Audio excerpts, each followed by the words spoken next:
I'm with Dr. Marissa, who's at the University of New England, courtesy of Zoom. Hello. Hi. So, Dr. Marissa, you work in tiny little fossils, don't you? Yeah, very small. They're called the small shelly fossils. Small shelly fossils. Now, is that the scientific name for them? Well, it is a word that's used in the scientific literature, or a name that's used in the scientific literature, but it's kind of an umbrella term. So it captures a lot of different things with that name. And it's actually a word that people can understand, isn't it? It's quite convenient.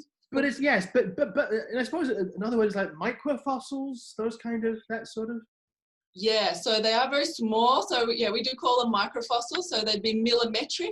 Some of the biggest ones that you would get would be maybe the size of your pinky fingernail. So that would be a real beast. But usually, yeah, it's much smaller. That is a monster. Something that big in your monster. world is a monster. A huge, great, big. Huge. That's your long-necked dinosaur, your blue whale, your almost 30-meter ichthyosaur.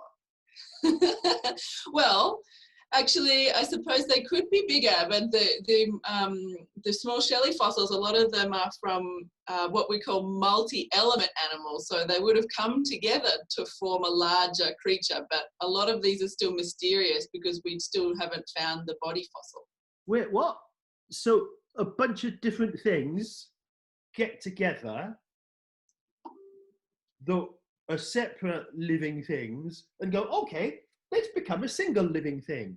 Oh no, it's not quite like that. It's like a bit more like one individual animal has lots of different plates of armor.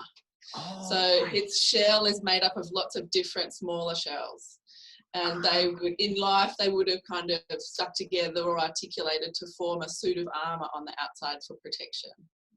Fascinating. We'll talk more about that in a minute. But what I want to do is how on earth did you get to be Dr. Marissa at the University of New England studying these tiny little things? Like, like when you were wee little Marissa, were you like, oh, I want to study tiny little fossils when I grow up?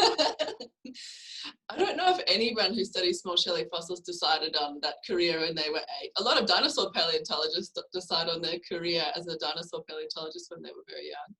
When I was at school, I didn't actually really do science at all. I did a little bit, kind of for fun, but most of my interest was in visual arts and drawing and making things. And after school finished, I went to university and actually studied visual art for a while.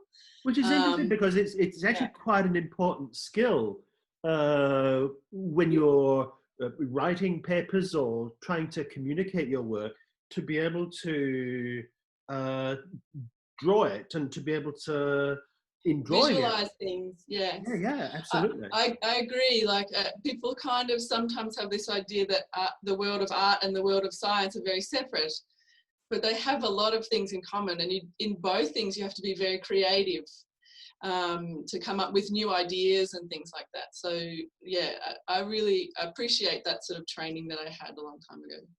So then what happened? So you walked out of the visual arts school and became a paleontologist? Well, I didn't actually finish that degree. I kind of just didn't feel like it was the right thing for me to do at the time. So I quit that and I went traveling, and I loved going to museums. So I lived overseas for a while and I always went to museums, and I really loved the Natural History Museum in London with Dippy in the front room and lots of dinosaur skeletons. All that stuff just made me go crazy. I loved it. And I kind of was like, I need to do something in this field. I need to be a part of it. And so I came back to Australia and went to Macquarie University, and I studied museum studies. And that sort of fed me into geology. I really enjoyed geology, and I ended up graduating with a geology degree. And then through that met my future sort of PhD supervisor, Professor Glenn Brock, and I worked in the lab for a little while. So I got a bit of like pocket money, I guess, doing some research assistant work in their lab, and Glenn studies small shelly fossils. So that was sort of my into that field. And it's fascinating, isn't it? Because often there's there's a pivotal person or a pivotal moment, Yeah. and I guess getting to know Glenn for you through your studying stuff in the geology space. And geology, one of my favorite times of ever walking through the outback of South Australia was walking through Arkaroola and the Gammon Ranges with a couple of the state's leading geologists, and the way they can read the rocks and the way they can. Yes. Are you that? Do you do that when you go out with friends? Like you go out camping and you go, oh, look at that! That's this many millions of years of old, and this tells us that. How do you see it when you look at the? Yes. I think of it in almost the exact same way, that when you learn about geology, you're almost learning a language, and then you can read the rocks, and they do tell you a story about what the world was like a long time ago. And the fossils for me are a really critical component of the story. They're not the be all and end all for me, like it's part of a bigger picture. That's what I like.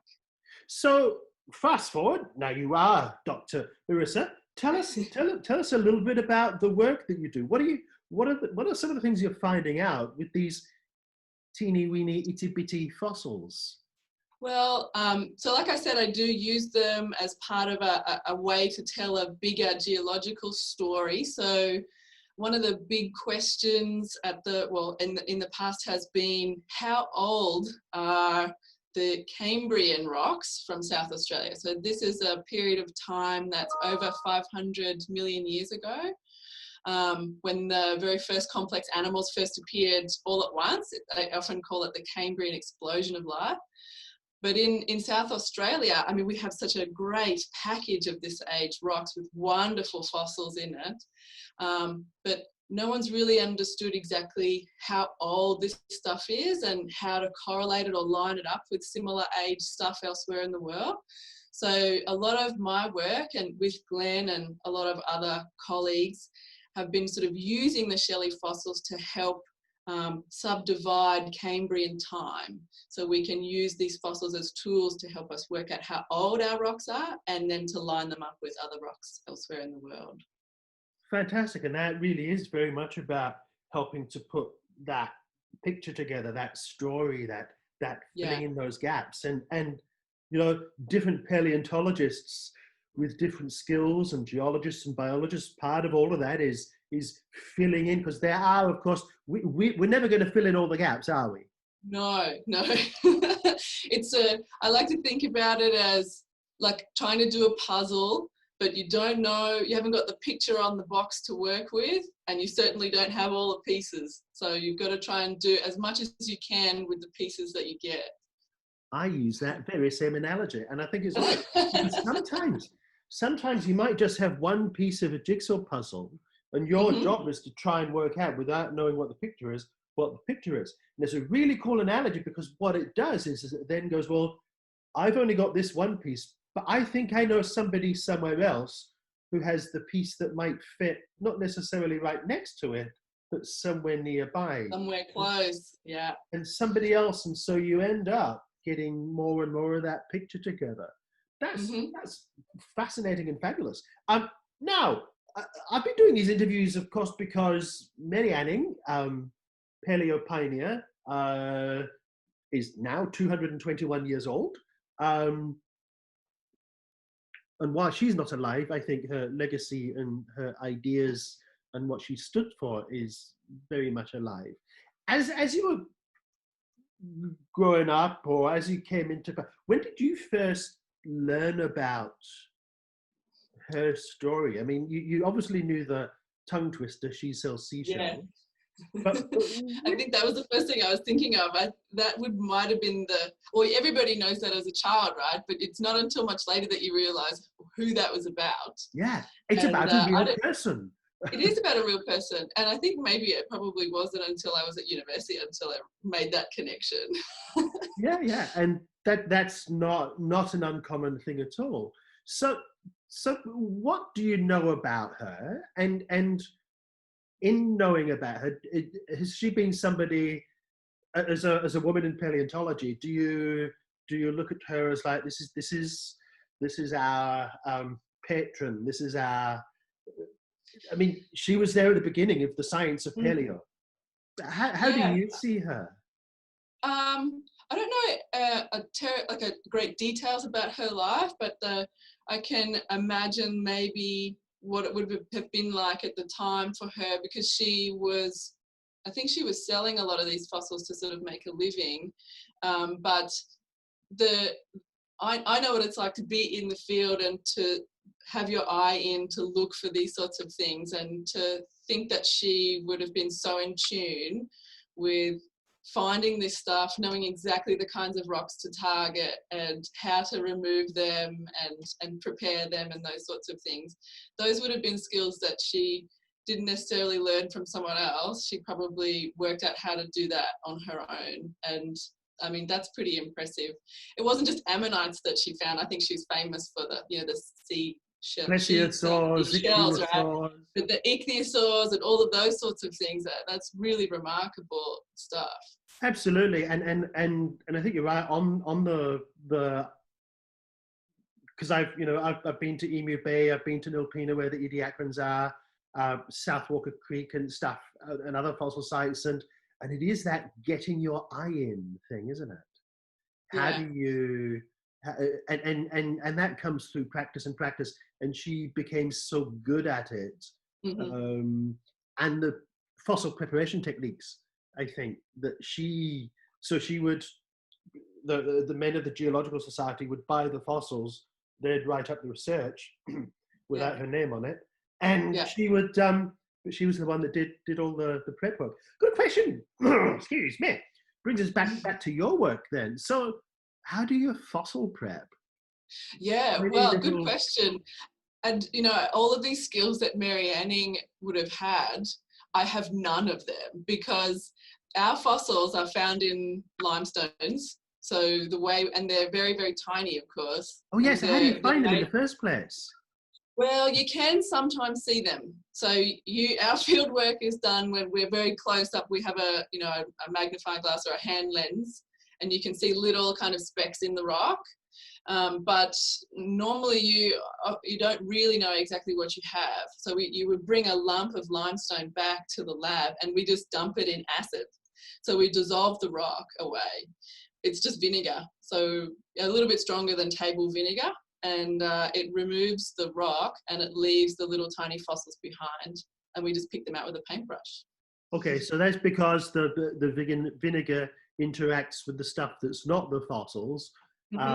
Whereas if you put something else in there, it might dissolve the fossils. So you've been able to work out, right, if we put this in, it'll dissolve that stuff, but not the stuff we want to look at. Yeah, it is a bit of a balance sometimes, because there are the fossils can fall in two camps. They can be made of calcium phosphate, which is the same stuff that our bones and teeth are made from, which doesn't dissolve. Or they can have a calcium carbonate skeleton, like mollusks and snails and things, and they will dissolve. So they need to be preserved in a very special way for us to get them out with this technique. We do have to be a bit careful about that stuff. Fascinating. So, okay, if you could give your younger self some advice. I know, like, what kind of problems? What if you could give yourself, and sometimes, because somebody asked me that question once, and I said, well, I just say, just do the stuff that you were doing because it got you to be the things that you're doing. So, and it's okay. That's the answer. Is there anything though that you'd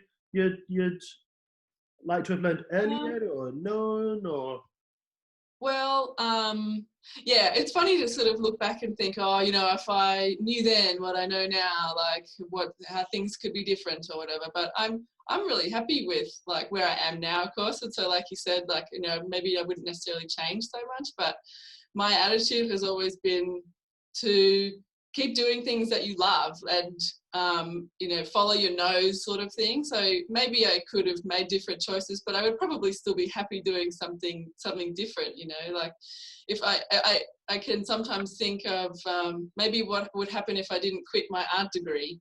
I could have done something different, had been in a completely different world, You'd be in the National Gallery by now. Or Maybe you'd not, be, but or you'd be a poor starving artist on the street, ready to cut a piece of your ear off and be done with.